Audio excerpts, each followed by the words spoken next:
Home foreclosures are on a rise nationwide, guys. That's right, nationwide. And it's not looking good. Or in some situations, maybe this is good.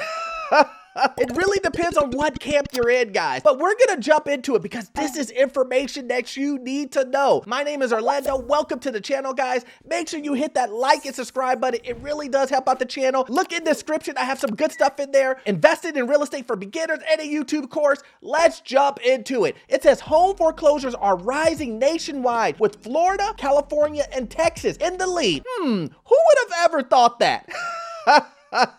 As cost of living in the U.S. continues to climb, foreclosures are on the rise. May foreclosures related filings, which include default notices, scheduled auctions, and bank repossessions, were up 7% in April and up almost double, which is 14% from a year ago, to 35,196 properties, according to a real estate data group. Now, guys, listen, this is something that shouldn't be a big surprise to you. Now, if we can't agree on anything, and I see the comment section where people are like, Orlando, you don't know what you're talking about. Orlando, you're wrong. You know, the real estate is going to continue to skyrocket to the sky. You know, even if we can't agree on everything, guys, there's one thing that we have to agree on, is that costs are going up and people's income is stagnant. That is something that I would hope that we all can agree on. You know, that apple that you were buying for 50 cents or $1 a year ago, you have to understand that if you go to the grocery store today,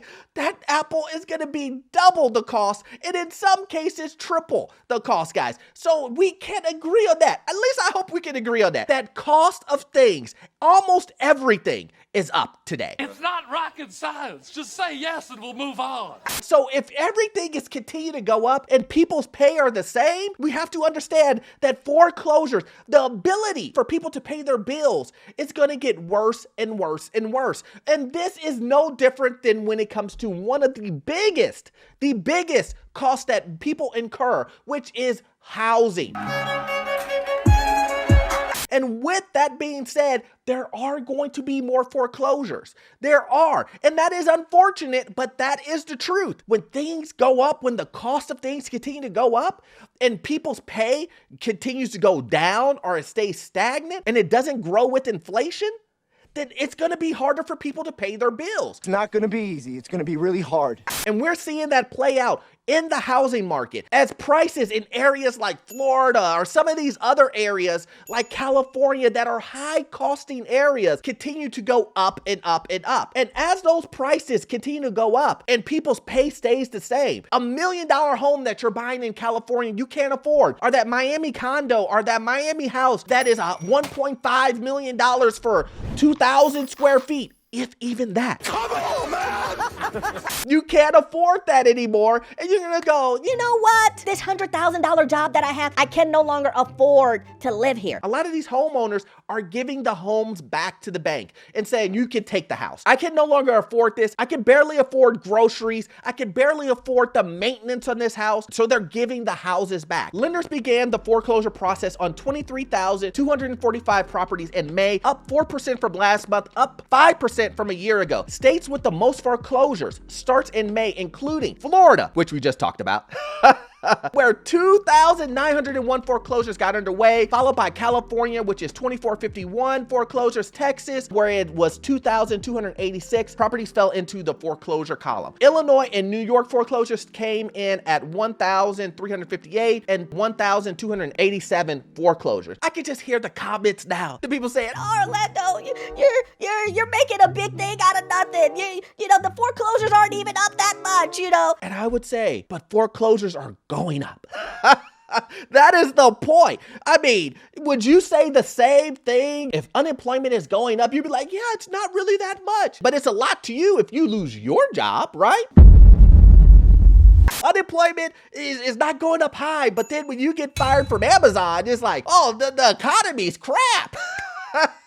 You know, now all of a sudden it's like, oh man, they need to fix this when I lose my job. The same thing applies to people losing their homes. It may not be much to you, but if you lose your home because pay hasn't increased or you no longer can pay the mortgage anymore and things are getting so expensive, then it means a lot. And so the point that I'm trying to knock home with this is that this is where it starts, guys. We start seeing increases in foreclosure, increase in bank auctions, increases in people getting things repossessed. And this is no different when it comes to the auto loan industry. How many times have I reported on repos going up? I just reported on vacancies high in Atlanta and other areas.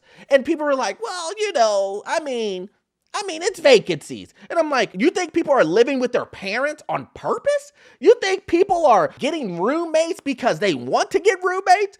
No. If you add up all these things, vacancies going through the roof in certain areas, is that not enough red flags for you to think something's going on?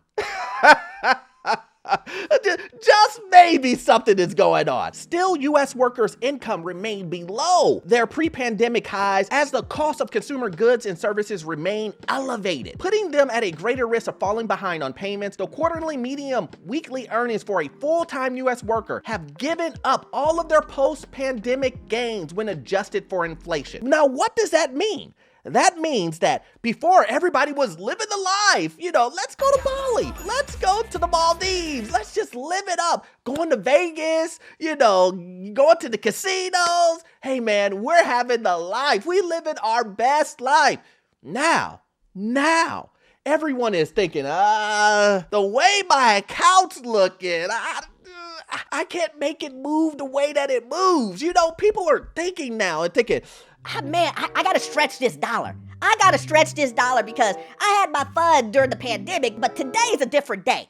Today is a different day. And we're seeing that, and I'm hearing that from you guys, that, yeah, it's getting harder and harder and harder as we move further away from when all the money was being printed, when everybody had money, when the government was just giving money out hand over fist. Everybody was great. You know, toilet tissue and paper towels. I just want one pack. No, not one pack.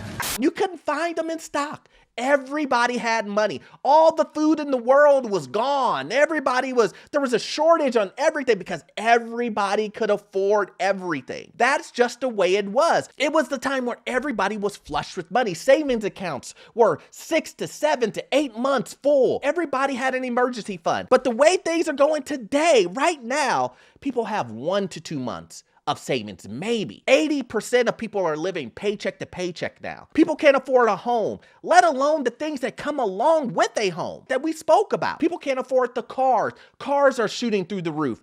Prices for used cars and brand new cars are ridiculous. The interest rates for those financing for those cars or for those homes are through the roof. Demand is down dramatically. So we have to understand that this cycle that we're seeing, there is going to be a point where foreclosures and things and people and repossessions like they're currently going on right now are going to be elevated. There will be some individuals who take advantage of that, who see some of these properties come back on the market. Hint, Airbnb. They're going to understand that maybe I bought too much of a home. Maybe this house right now is upside down. I've overpaid $150,000, $100,000 for this home, overpaid for it, right? Over asking. And that now is underwater. Does it make sense for me to wait this out 10 years, 15 years, just to regain that $150,000 in equity that I lost? A lot of people will say no. I'd rather not do that. I just rather give it back to the bank and move on. So at the end of the day, the point of this video, guys, is to make sure, I say this all the time, sit on the sidelines with a purpose, look at videos like this and go, you know what? Foreclosures are on the rise. I should probably be looking in my area to see if deals come along to get me the home that I want. Maybe I'll see a home that comes up that someone gave back and I'll purchase that. But also to look at yourself, and if you're in the position of maybe losing your job, you don't know if your job is stable, to try to prepare yourself so you don't end up in a situation that where you will be in a foreclosure situation, guys. As always, you won't get all of your information from this one video. Make sure you take a look at this video. I promise you, it's going to give you information about the housing market, financial news, get into your first rental property, and I promise you the information you will get from it will be gold. I'll see you in the next one. Thanks.